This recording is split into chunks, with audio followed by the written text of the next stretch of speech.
Olá pessoal, tudo bom? Aqui é o Tristan e eu queria dar as boas-vindas a todos vocês à nossa segunda aula gratuita e exclusiva do Instituto Stanislavski para atores e atrizes. Na nossa primeira aula desse pequeno ciclo de 3 aulas exclusivas e gratuitas que a gente está oferecendo para vocês, a gente abordou uma questão extremamente importante para todos vocês que estão começando ou que já estão nessa carreira, nessa jornada para consolidar uma posição no mercado como atores ou atrizes.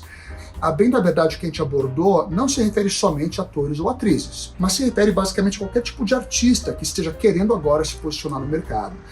A gente falou sobre questões muito específicas relacionadas à tua busca por sucesso, por êxito na tua carreira, e eu te propus uma reflexão sobre o que é sucesso versus o que é realização profissional versus o que é fama. E aí a gente abordou questões muito importantes referente a escolhas que você pode fazer, escolhas que você tem que cuidar e certas armadilhas que você deveria evitar para não cair em situações que sejam prejudiciais para você, para sua carreira, para sua jornada, que atrasem a tua vida, que possam até mesmo te desanimar e sugar de você um dinheiro, um investimento que você não necessariamente tem agora para fazer. Então, se você não assistiu a primeira aula, eu te peço encarecidamente, vai lá e assiste ela inteirinha. Eu também falei um pouco sobre um desafio que eu vou lançar a qualquer momento nessa aula de hoje, então fica ligado para ver qual é o desafio, porque ele também vai ter um prêmio em dinheiro para aqueles que participarem do desafio, para os que vencerem, né? Participarem e forem os campeões desse desafio. Mas hoje, o assunto que eu queria discutir com vocês nessa segunda aula, ele é um assunto que não é só ligado à tua realização artística, mas ele também está indiretamente ligado à questão de mercado.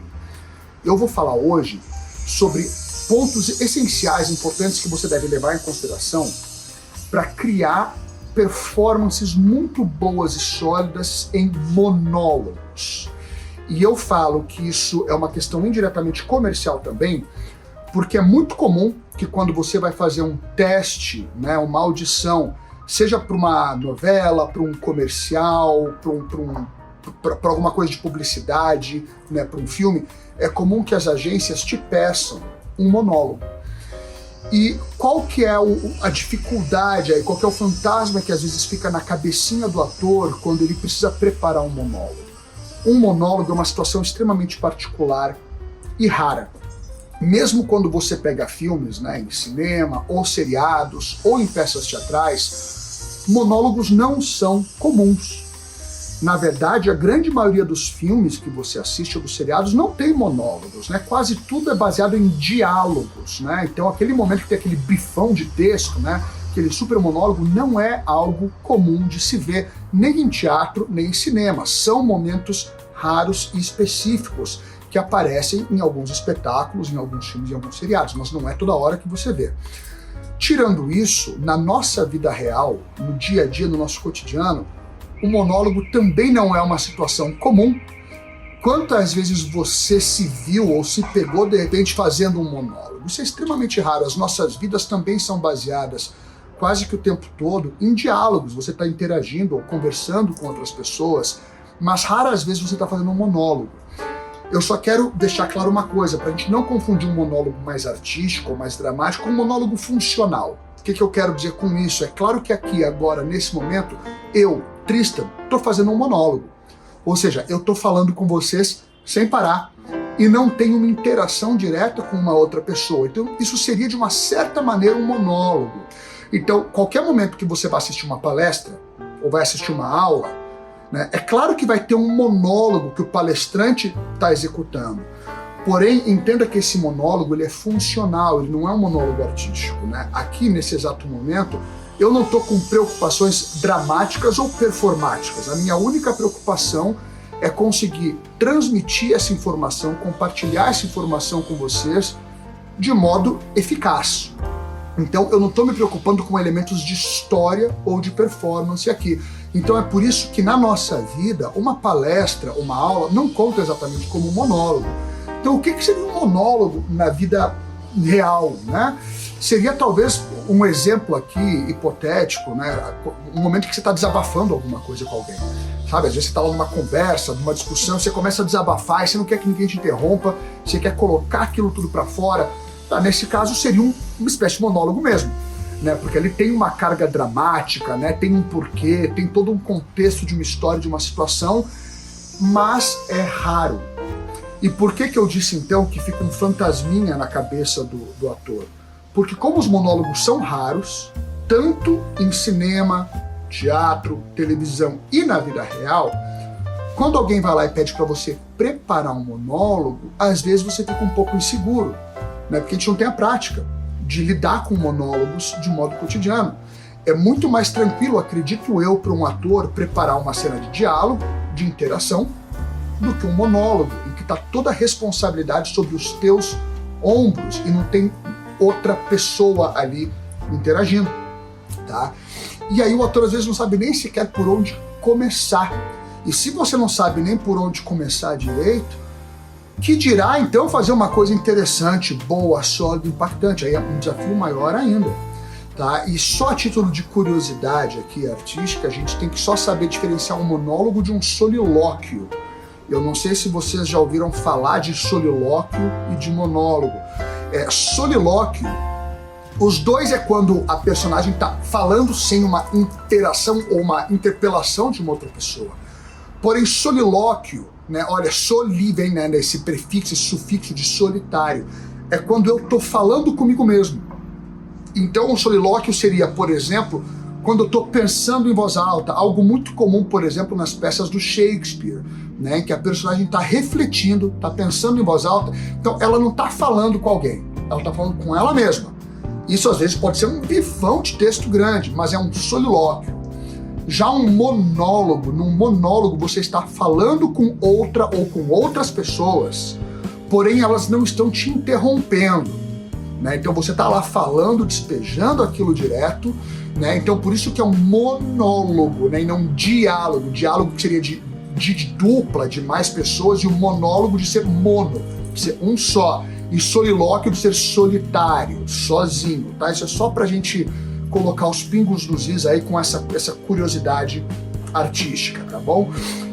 E aí o que acontece? Geralmente, se você tá inseguro para preparar um monólogo, o que você vai fazer? Você vai pegar o seu textinho, você vai decorar aquele texto, aí quando você decora, você vai ficar se preocupando um pouco com a sua dicção, para que as palavras sejam ditas com clareza, com transparência.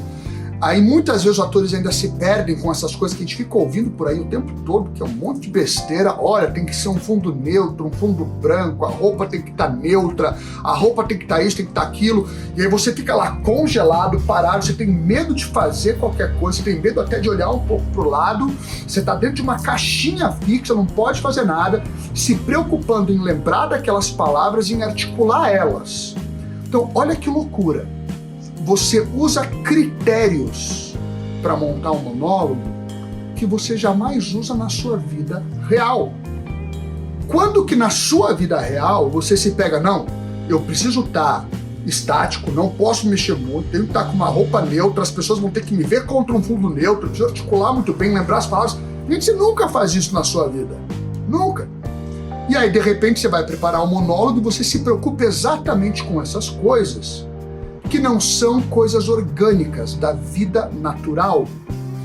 Então você usa critérios estranhíssimos para uma situação inusitada com a qual você não está acostumado e espera, com isso, atingir um resultado incrível, verdadeiro, impactante. Olha como a conta aí não fecha, né? Então os critérios são malucos, a situação é inusitada e você quer um resultado verdadeiro, orgânico, impactante. Não, isso não faz sentido nenhum.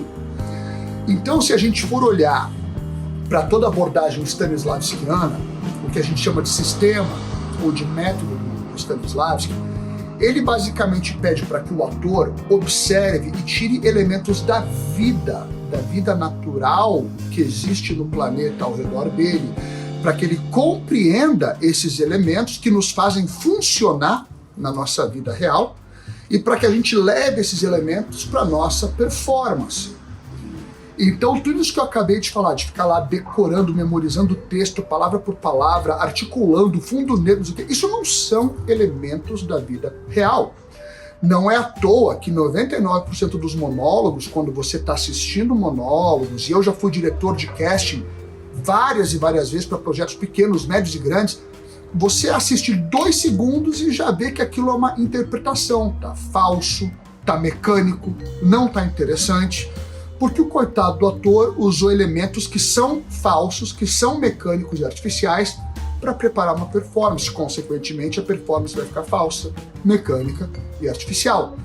O ator não levou nada da vida real para o monólogo. Ele não levou nenhum mecanismo da vida natural, daquilo que existe no planeta, para criar a sua performance. Então é claro que se eu fosse falar para vocês tudo que o Stanislavski pede para a gente levar em consideração quando a gente está criando uma performance no monólogo, esse vídeo aqui teria, sei lá, 1 ano, 1 ano e meio de duração. Então, não é o propósito dessa aula. O propósito dessa aula é dar dicas essenciais e muito diretas, para ser direto e reto aqui, para você começar a preparar monólogos de uma outra maneira, de uma maneira mais verdadeira, de uma maneira mais relacionada à vida e de uma maneira mais impactante, que possa surtir efeitos mais interessantes na tua performance também. E uma pessoa que foi um discípulo indireto do Stanislavski, eu falo indireto porque ele não estudou como o Stanislavski, mas ele estudou demais o próprio sistema do Stanislavski, e ele estudou e trabalhou em conjunto com uma outra discípula direta do Stanislavski, então por isso que eu chamo de discípulo indireto, foi um cara chamado Sanford Meisner. O Meisner, e tem toda uma técnica chamada técnica Meisner, né, que aliás é uma das técnicas que vira e mexe a gente está abordando no Instituto Stanislavski. Eu tenho muito orgulho de falar que eu fui o pioneiro ao trazer essa técnica para o Brasil, tá? Depois que eu trouxe, outros cursos e preparadores começaram a pipocar por aí falando da técnica Meisner, mas o Meisner teve uma sacada muito grande. Ele pegou meio que toda essa abordagem stanislavskiana e ele conseguiu colocar em tópicos, ele conseguiu compilar e deixar de modo muito sucinto alguns elementos essenciais para a preparação de um monólogo. E quando você estuda essa abordagem do Meisner para o monólogo, é uma coisa fenomenal para um ator. Você olha aquilo, você estuda aquilo, teu queixo cai, porque é uma outra maneira de encarar monólogos, os resultados vão dar água para o vinho, isso é uma coisa impressionante. E é tudo baseado no Stanislavski. Foi só a maneira que o próprio Meisner encontrou de codificando aqueles elementos e conceitos essenciais stanislavskianos de uma maneira muito prática e direta para os atores, tá? No canal do Instituto Stanislavski no YouTube, que é o canal Vida de Ator, tem uma aula bastante completa do Thiago Carvalho, meu parceiro, meu colega, meu sócio no Instituto, falando exatamente sobre técnica Meisner para monólogos. E lá ele vai falar com bastante calma, vai explicar vários detalhes. Então eu sugiro, em primeiro lugar, que você, assim que acabar essa aula aqui, que você corra lá no Vida de Ator e assista essa aula, tá? Porque aqui o que eu vou fazer? Como o nosso tempo aqui é mais limitado, eu vou dar só assim, vou passar esses conceitos rapidamente, vou acrescentar uma coisinha ou outra stanislavskiana que o Meisner não colocou nessa visão de monólogos dele, e para que você já possa começar a trabalhar, tá? Então você consegue assistir essa aula e já começar a fazer escolhas incríveis para os seus monólogos. Porém, é claro que seria legal você também aprofundar mais nessa técnica Meisner. E como é que você faz isso? Vai lá no canal Vida de Ator e segue o Instituto Stanislavski, que sempre tem dicas muito interessantes, tá? E o desafio que eu vou propor hoje é um desafio relacionado a monólogos, tá? Então fica atento que daqui a pouco eu explico qual é o desafio e como é que você pode levar o prêmio de R$500 se você for o vencedor desse desafio, tá? Então a primeira coisa que o Meisner fala é, tudo bem, tem um elemento de monólogo que a gente vai ter que sempre encarar e lidar com, que é o fato de que você tem que saber aquele texto, né? Você tem que saber. O problema é que as pessoas já começam a decorar o texto e à medida que você vai decorando, você nem explorou nada de cunho artístico e você já está fazendo escolhas artísticas, né? Então o cara pega o papelzinho dele lá com o monólogo, ele já começa a decorar, já vai colocando inflexão, entonação, as pausas, sendo que ele não sabe nada daquele monólogo ainda. Então o que o Meisner sugere? A gente vai dividir a nossa preparação de monólogo em 2 etapas paralelas. Uma etapa é a etapa de exploração artística, que essa é a mais bacana, a mais gostosa e a mais desafiadora, tá? E eu vou passar rapidamente por todos os tópicos artísticos aqui. A outra etapa que vai correndo em paralelo é o que ele chama de memorização mecânica ou memorização branca, como você quiser chamar, do texto. o que ele propõe com isso? À medida que você vai explorando artisticamente, você também vai lendo o seu monólogo, porém leia de modo mecânico, sem colocar pausas específicas, sem colocar entonação, de modo completamente frio, mecânico, robótico. É só e somente só para memorizar aquelas palavras, tá? Eu, particularmente, não trabalho dessa maneira. Eu não gosto de memorizar um texto de modo mecânico. Eu só estou falando aqui o que o Meisner propõe. Eu trabalho com algumas outras técnicas para ir me apropriando do texto e no finalzinho dessa aula eu vou falar quais são, tá bom? Mas vamos agora deixar essa parte de lado, porque essa é bem simples de entender. Então você só vai ficar lendo aquilo ali de modo mecânico, robótico e neutro até decorar. E paralelo a isso, você vai fazendo a exploração artística. Quais são os passos que o Meisner propõe? O primeiro passo essencial, o Meisner fala, um monólogo é composto de ideias, né? Como assim? Você está falando sobre alguma coisa, de repente aquela ideia vai evoluindo, vai se transformando numa outra coisa, de repente você está numa outra coisa, então vai tendo toda uma linha direta, uma evolução dessas ideias que o Stanislavski chamava de unidades ou de beats, né? Quando você está analisando um texto. Então o Meisner só pega esse conceito geral e amplo do Stanislavski e aplica no monólogo, né? Então você vai ter que entender quais são as unidades, os momentos diferentes do seu monólogo. Como é que você divide os momentos? Isso não é uma ciência exata, isso é arte. Então você vai ter que ir lendo o teu monólogo e você vai ter que se perguntar, tá, aqui a personagem está falando de uma certa coisa, mas algo mudou nesse parágrafo aqui. Ele já foi para um outro lugar. Opa, então provavelmente é uma outra ideia, é um outro momento. E aí você lê e vai se perguntando, tá, daí ele tá falando disso, tá desenvolvendo isso, e aqui ele tá chegando num clímax, né, numa conclusão, isso é uma outra coisa. Opa, é uma outra ideia, é um outro momento. E por que que é essencial? Por vários fatores, né? A atuação tem tudo a ver com o nosso comportamento, né? Então, quando você percebe que naquele monólogo a personagem está defendendo ou abordando ideias diferentes, obrigatoriamente alguma coisa no comportamento da personagem tem que mudar para repetir aquela ideia, né? Se nada muda, a tua performance fica linear, fica completamente achatada. Se eu tirar o som e não ouvir as palavras, eu não estou vendo uma história. A partir do momento que você muda, divide as ideias do monólogo, os momentos do monólogo e relaciona cada momento com um tipo de comportamento, mesmo que eu tirar o som, eu vou ver que através do comportamento você está me contando uma história. Então, de repente, você começa a ver, tá, no início, a minha personagem está super na dela, quietinha, não tá indo para cima do outro, tá começando porque a ideia, o momento é esse. Você pode até dar um título para esse momento. Ah, aqui começa a mudar. Olha como a personagem começa a ficar exaltada, porque agora tá jogando as verdades em cima daquele outro. Então, isso daqui é um outro momento.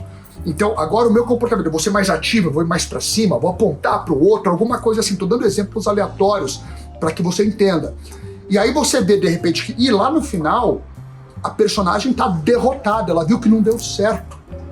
Então, ela tava lá indo para cima do outro, agora ela viu que se derrotou, ela se encolhe, ela fica completamente introspectiva, evasiva, como se estivesse indo embora daqui, vai se encolhendo, já olha para baixo. Então perceba, no início ela estava mais tímida, não estava se movimentando muito, não estava muito ativa, de repente a personagem fica super ativa, vai indo para cima do outro e no final ela se encolhe, fica mais passiva do ponto de vista comportamental, olha para o chão. Então eu acabei de determinar fases ou momentos ou ideias diferentes do meu monólogo e eu consegui associar cada ideia a um tipo de comportamento. Então, o meu corpo está falando, a minha voz está falando, o meu olho está falando, as minhas mãos estão falando. E essas escolhas eu só faço a partir do momento que eu entenda de fato esses momentos distintos do monólogo. Então, a primeira fase que o Meisner defende é entenda, analise e descubra quais são as ideias que esse monólogo defende e apresenta. Uma vez que você tenha compreendido as ideias e dividido o teu monólogo em ideias, o Meisner propõe uma coisa que eu acho fundamental. Ele fala, sem usar as palavras do monólogo, não usa, você já vai entender por quê. Você vai agora improvisar ou parafrasear em cima dessas ideias. Então você já sabe qual é a ideia. Você já sabe o que a personagem quer e está defendendo naquela hora, e até mesmo um tipo de comportamento. Agora, livremente, sem usar as palavras do monólogo, você vai parafraseando. E qual que é a beleza de parafrasear ou improvisar? Isso é maravilhoso para você verificar se você realmente entendeu a ideia do monólogo. Porque você só consegue improvisar ou parafrasear se você de fato internalizou e se apropriou daquela história. Se você não entendeu, você não consegue improvisar, você não consegue parafrasear. O Stanislavski mesmo era tão radical com isso, que se você pega o livro A Criação de um Papel, onde ele vai narrando a maneira como ele ensaia Otelo, ele só deixa os atores irem para o texto do Shakespeare depois que os atores são capazes de improvisar a peça inteira. Agora, imagina o quanto você tem que conhecer Otelo, aquela obra, para ser capaz de improvisar a peça em todos os seus momentos. Você tem que conhecer muito. Então, essa ideia do Meisner é exatamente isso. Quando você vai parafraseando, você já está contando a história do monólogo, porém você não desgasta as palavras, que se você ficar repetindo muito, percebe que você começa a ter um padrão e vai desgastando, vai ficando mecânico. Então você já está ensaiando o seu monólogo, já está preparando o seu monólogo sem desgastar as palavras, sem correr o risco de transformar elas numa repetição mecânica, e ao mesmo tempo você está verificando se você de fato compreendeu a história. Tá? Que seria essa outra etapa. Então, primeiro, divida em unidades ou ideias, depois, parafraseie ou improvise em cima dessas ideias. Depois disso, ele pede para que você crie as suas particularizações, ou seja, agora eu tenho que transformar esse monólogo, essa situação, em algo muito particular, muito específico. Agora eu tenho que saber, tá bom, em que lugar exatamente eu estou? Se eu estou fazendo um monólogo numa igreja, é muito diferente a forma como eu vou me comportar, agir e olhar para os lugares, do que se eu estivesse, sei lá, num hospital, ou numa delegacia, ou no conforto da minha casa. O meu comportamento muda de acordo com o lugar que eu tiver, vocês concordam? Então o Meisner começa a te perguntar, olha, decida aonde você está, com quem você está falando, aonde a pessoa com quem você fala está. Daí você começa a ser específico. Tem alguma coisa que você está fazendo naquela hora? Tem alguma pequena atividade que você está fazendo? Como assim uma pequena atividade? Ué, de repente eu estou fazendo um monólogo, ó, eu não tinha nem planejado isso. E às vezes eu estou falando do meu sonho de viajar pelo mundo, sei lá, e eu estou olhando o globo com calma. É uma pequena atividade que vai reforçando e ajudando a história que eu estou contando. Ah, Tristan, mas me falaram que para um teste eu não posso fazer nada porque vai tirar a atenção. Gente, eu estou falando de um monólogo artístico, um monólogo com qualidade. Eu não estou falando daqueles critérios robóticos e vazios que ficam te passando por aí. E olha, eu sou diretor de cinema. Eu sou diretor e já fui diretor de cast. Se eu começo a ver monólogo neutro, fundo neutro, roupa neutra, o ator parado não se mexe, eu assisto 2 segundos e não assisto mais.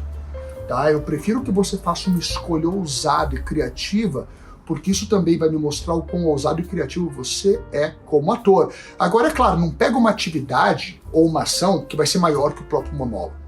Pega algo que vai ajudar a história. Né? Então não é que eu vou pegar esse globo e ficar colocando aqui na frente e ele vai ser mais importante do que eu. Não, eu uso ele em alguns momentos para enfatizar certos elementos da minha história, eu deixo ele de lado, volto a conversar com a pessoa que eu estiver conversando. Tá? Então não é que a atitude virou a maior coisa do monólogo, a atitude é um complemento para o seu monólogo, ok? Então, às vezes, sei lá, você é um assassino no monólogo, tá planejando um assassinato, aí de repente você pega, sei lá, pega um canivete, aí você abre o seu canivete e você tá lá com uma pedra, tá afiando a sua faca enquanto você vai falando com outra pessoa. Imagina a força que isso vai ter. Eu vou entrar na casa dele, exatamente à meia-noite. Ele não vai nem me ver entrando. Enquanto eu tô fazendo um monólogo, eu tô afiando o meu canivete. Ah, tá roubando atenção? Claro que não tá roubando atenção de nada. Ninguém que assiste o monólogo é louco pra ficar só ali vendo, nossa, que tipo de lâmina. Não. Essa pequena ação tá complementando e reforçando um aspecto da minha história. E é claro que de repente, num dado momento, eu posso parar de afiar, eu posso guardar isso, e ele não vai nem me ver chegando. Sabe? Esse tipo de coisa pode nos ajudar. Pode ser interessante. E olha, a atriz Hannah tá me gravando aqui, ela sabe, eu nem planejei isso. Isso daqui eu tô fazendo aqui do nada, tá? Mas isso é interessante, né? Um monólogo em que eu tô desprezando a outra pessoa. Então, eu tô falando aqui, vou usar a Hannah que tá aqui me gravando, Tô falando assim, quer saber? Eu já não ligo mais pro que você fala pra mim, e de repente eu pego um livro, ó, fazendo merchan do meu próprio livro aqui. Eu não ligo mais pro que você fala pra mim. Tudo que você fala não me interessa. Quer saber? Pronto, ó, foi uma pequena ação, vocês estão vendo? Foi rápido, não vou ficar o monólogo inteiro lendo. Mas esse breve momento em que eu peguei, foi só para mostrar, olha, essa pessoa que tá aqui não me interessa, eu tô mostrando a minha frieza. Então eu tô particularizando o meu monólogo, ok? Então que é essa outra etapa que o Meisner fala. Então eu já dividi as ideias, eu estou parafraseando e improvisando em cima dessas ideias, eu particularizo o meu monólogo, agora já tem toda uma exploração artística específica. E finalmente o Meisner nos coloca aqui um tempero de ouro, que é a coisa mais incrível, eu acho, de todas essas. O ator geralmente acha que o monólogo é uma ação. Ou seja, quando começou a gravar, eu começo o meu monólogo. E o Meisner nos faz perceber uma coisa óbvia, e uma das mais importantes de todas. Um monólogo não é uma ação, um monólogo é uma reação. Como assim, Tristan? Olha o exemplo que eu dei no início dessa aula. Lembra que eu falei que às vezes na vida, o momento que você faz o monólogo é quando você está desabafando, não é? Pensa comigo, quando é que você precisa desabafar? É quando alguma coisa está te cutucando tanto, te provocando tanto, te incomodando tanto, que você não aguenta mais, chega uma hora que você assim, e você começa a desabafar. Então, o desabafo é uma reação a algo. Às vezes alguém te falou uma coisa que foi uma coisa que você considerou muito injusta. Alguém falou uma coisa extremamente ofensiva. Seja, alguém fez uma coisa que você não achou legal. Aí você vai lá e solta os cachorros, começa a desabafar. Mas isso é uma reação. Vocês estão entendendo? Então, o que o Meisner fala? Agora, você vai pensar com cuidado em algo específico que o Meisner batizou de pergunta gatilho. Tá? Pergunta gatilho não é que precisa ser necessariamente uma pergunta, tá? É mais a ideia que a gente tem que entender. O que alguém fez, ou o que alguém falou, ou o que alguém perguntou que tenha te obrigado a fazer esse monólogo, a responder dessa maneira. E aí o Meisner nos dá uma dica incrível. Ele fala, geralmente você encontra isso nas últimas 3 ou 4 linhas do monólogo. Quando eu estava estudando técnica Meisner, isso em Los Angeles, há muitos anos atrás, quando me falaram isso, eu falei, não, impossível, isso daí não vai dar certo. Gente, eu comecei a pegar tudo que é monólogo que vocês podem imaginar. Desde tragédia grega, Shakespeare, Molière, até Arthur Miller, e praticamente sempre eu encontrava isso nas últimas 2 ou 3 linhas do monólogo. Se não foi 100% das vezes, eu te garanto que foi tipo 98, 99%. Então você foca no finzinho do monólogo e ali naquele final você encontra a resposta final do seu monólogo para alguma coisa que aconteceu antes. Então você descobre o gatilho, qual foi o gatilho que me fez começar a desabafar. E aí antes do monólogo começar, ao invés de você estar lá maluco se preocupando, ai meu Deus, eu tenho que fazer um monólogo, quais são as palavras? Não, o Meisner fala, só fica se preocupando com esse gatilho. Fica pensando no gatilho cada vez com mais detalhes, com mais riqueza de informação. E na hora que alguém te fala ação ou gravando, você já está com aquele gatilho entalado na garganta, e quando você escuta a palavra ação, é quase como se alguém estivesse só te libertando, falando, tá bom, pode soltar tudo, e você vai lá e começa. E esse começo é uma reação. E isso é uma das coisas mais brilhantes que o Meisner colocou. Com isso, a gente meio que encerra a abordagem do Meisner para fazer monólogos. Aí é óbvio que como você já decorou o teu monólogo através daquele processo paralelo de memorização branca, aí você começa, depois que você fez todas essas escolhas artísticas e explorações artísticas, aí sim você começa a jogar as palavras do monólogo na tua performance. Você viu que é o oposto do que os atores geralmente fazem. O ator fica lá decorando, fazendo uma marcaçãozinha, não se mexe, o quê? O Meisner coloca um processo oposto. E é um desafio e é delicioso porque é artístico e é criativo. Então, se você está ouvindo esse vídeo aqui e tá falando assim, nossa, não, é muito difícil, o quê? É porque você não é um artista criativo que gosta de explorar arte e escolhas performáticas. Porque um artista mesmo, ele quer criar, ele quer explorar. Isso é muito mais gostoso e desafiador do que ficar decorando um textinho. Então, isso é desafiador? É. É fácil? Não. Demora um tempo para você ficar desenvolto com essa abordagem? Claro que demora. Mas é uma delícia. Aí as únicas coisinhas que eu acrescentaria, que são coisas bastante stanislavskianas, e tão relacionadas, de certa maneira, ao que o Maider já falou, né? Pensa numa coisa que a gente chama de arco dramático, tá? Quando você estuda uma coisinha chamada Jornada do Herói, e tem livro, textos, artigos, gráficos disponíveis facilmente na internet sobre isso, tá? Você começa a perceber que uma personagem nunca começa e termina uma história da mesma maneira. Jamais. Tá? Sempre a personagem vai enfrentar alguma coisa, vai aprender alguma coisa, vai atingir um objetivo, vai conquistar o que vai transformar ela. Qualquer filme que você goste, qualquer peça ou seriado, percebe que as personagens sempre atravessam uma transformação. Quando você vai preparar um monólogo, leve em consideração o arco dramático da sua personagem. Um monólogo é uma historinha em miniatura que você está me contando. Mas é uma história, não importa que é miniatura, é uma história. Então se pergunta, como é que a minha personagem começa essa história?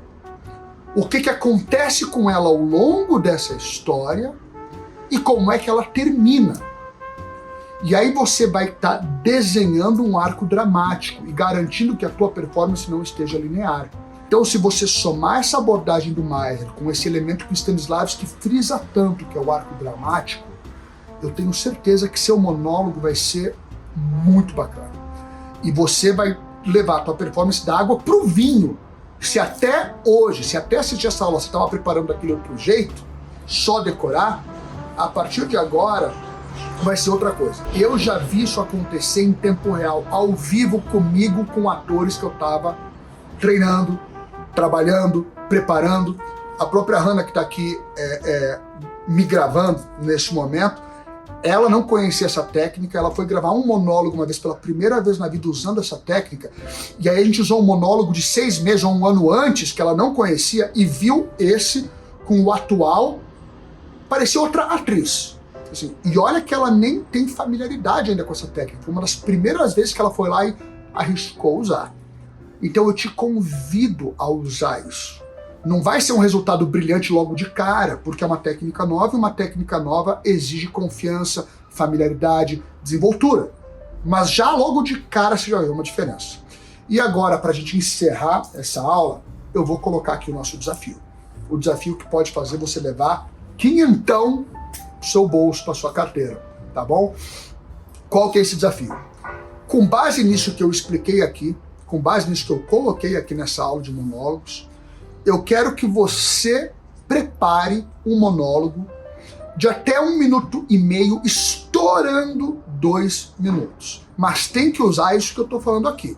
Eu preciso ver os momentos diferentes do monólogo, eu preciso ver a particularização, eu preciso ver você já reagindo, eu preciso ver que teve um gatilho para você fazer isso, eu tenho que ver um arco dramático, eu tenho que ver tudo. Os 2 monólogos mais criativos e mais interessantes vão levar, sem burocracia nenhuma, R$500. Sem burocracia nenhuma. Tá nos 2 mais criativos, mais bacanas, levou 500. Como que você vai fazer isso para levar e para competir, para concorrer? Qual é o desafio, a logística? Quando você gravar o monólogo, e você tem que gravar e postar esse monólogo até o dia 5 de junho. Não pode ser depois, senão não está concorrendo. Então, até o dia 5 de junho, esse monólogo já tem que estar postado no seu Instagram. Você tem que seguir esses perfis que estão aparecendo aí para você, que é o perfil do Instituto Stanislavski no Instagram e o perfil do Thiago Carvalho, que é o diretor do Instituto Stanislavski. Siga esses perfis, você posta o monólogo, marca esses 2 perfis que eu acabei de falar, e você precisa estar presente e participando da aula aberta do dia 5 de junho. Qual vai ser o horário dessa aula? Até o dia de hoje em que eu estou gravando esse vídeo, o horário está agendado para as 16 horas, mas pode haver alteração. Então você tem que ficar antenado no Instagram do Instituto, no Instagram do Thiago, para saber qual é o horário definitivo. Até agora vai ser 5 de junho às 16 horas, isso pode mudar. Então vai acompanhando os Instagrams lá. Se mudar o horário, você falar, eu não sabia, não vale, porque eu estou deixando isso bem claro aqui. E aí tem um código. E esse código é para eu ter certeza que você assistiu tudo dessa aula aqui. Independente do monólogo que você estiver fazendo, vai ter uma coisinha que você tem que colocar. Você tem que estar segurando nas mãos de alguma maneira um colar, um cordão, alguma coisa tem que estar ali, tem que ser um colar ou um cordãozinho, tá? Tem que estar na sua mão. E eu tenho que poder ver isso. Então cria o monólogo que for, mas o cordãozinho ali, o colar, tem que estar na sua mão. Esse é o código. Se você não tiver com o colar ou o cordão na mão, você não vai ganhar. Mesmo que o monólogo seja incrível, porque isso é o código. É só pra gente garantir que você estava aqui e assistiu isso até o final. Então essas são as regras.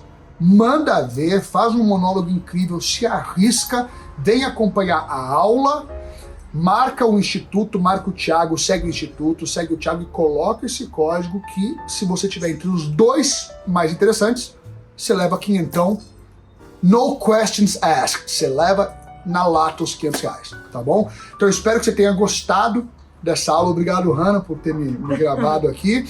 E tem mais uma.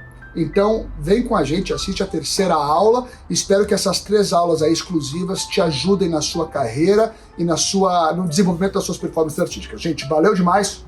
Grande beijo.